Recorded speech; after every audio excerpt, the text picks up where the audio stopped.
Everyone, welcome back to 8 Nights of Storytime. Tonight is the penultimate Storytime of 2021, which means that it is our second to last Storytime. We are going to read Sadie's Almost Marvelous Menorah by Jamie Korngold and illustrated by Julie Fortenberry. So here we go. Here are some kids working on making a menorah. Maybe at school. We'll find out. Sadie loved school. She loved the Hebrew songs the children sang during music, the wooden play sink in the kitchen corner, and the reading nook with its comfy chairs and colorful books. She loved the boys and girls in her class, and she especially loved her teacher, Menorah Rachel. One Monday morning at circle time, Menorah Rachel asked the class, "Can you guess what holiday starts this week?" All the children chimed in at once. Hanukkah!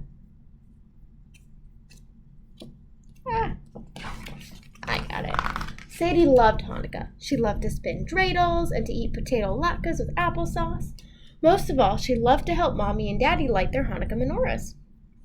Menorah Rachel said, "This week we are going to make our own menorahs." How exciting, thought Sadie. My very own Hanukkah menorah. Sadie couldn't wait to start. On Tuesday, Menorah Rachel brought out big blocks of clay for each child. The children kneaded, rolled, and shaped their menorahs. Sadie used a pencil to poke holes in the clay to add 8 candles. Then she rolled a small ball of clay, put one more hole in it, and attached it to the top. This was for the shamash, the candle used to light all the others. On Wednesday, Menorah Rachel brought out different colors of paint. There was purple, blue, red, orange, green, yellow, and pink. The children put on their smocks and began to paint. They speckled and spotted and striped their menorahs. Sadie painted hers pink with blue squiggles. What color would you make your menorah, and what pattern would you use? My favorite color is purple, so I think I would do something with that. On Thursday, Menorah Rachel taught the children the Hanukkah blessings, and they all sang them together. On Friday, Sadie ran all the way to school because today she would take home her pink and blue menorah.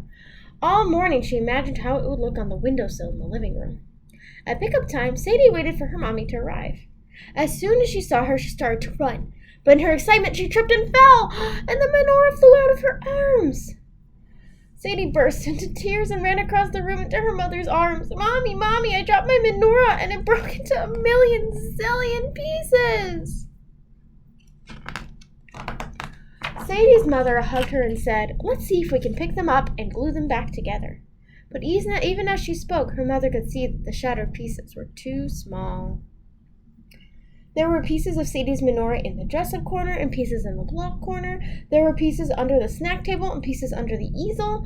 Silently, the children began to help gather them. Menorah Rachel placed all the pieces in a small plastic bag. As they left the classroom, Sadie noticed something near the door. "Look, it's the shamash," she said, "and it's not broken." "Sadie, this is an extra special shamash," her mother said, "and I think we can find an extra special job for it. You know that when we light the menorah, we use the shamash to light all the other candles. But how do we light the shamash? That can be the job for your shamash. We can call it Sadie's Super Shamash." Sadie picked up her little pink shamash and cradled it ever so carefully in her hands. There it is. That night, Sadie, her brother Ori, her parents, and grandparents gathered to light the first Hanukkah candle.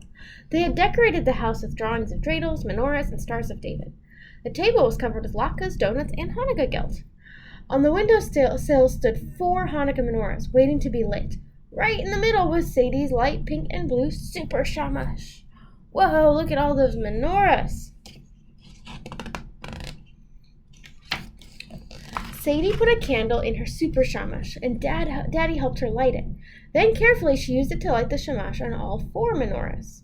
And in Sadie's family, that is how the Hanukkah menorahs are lit, even today.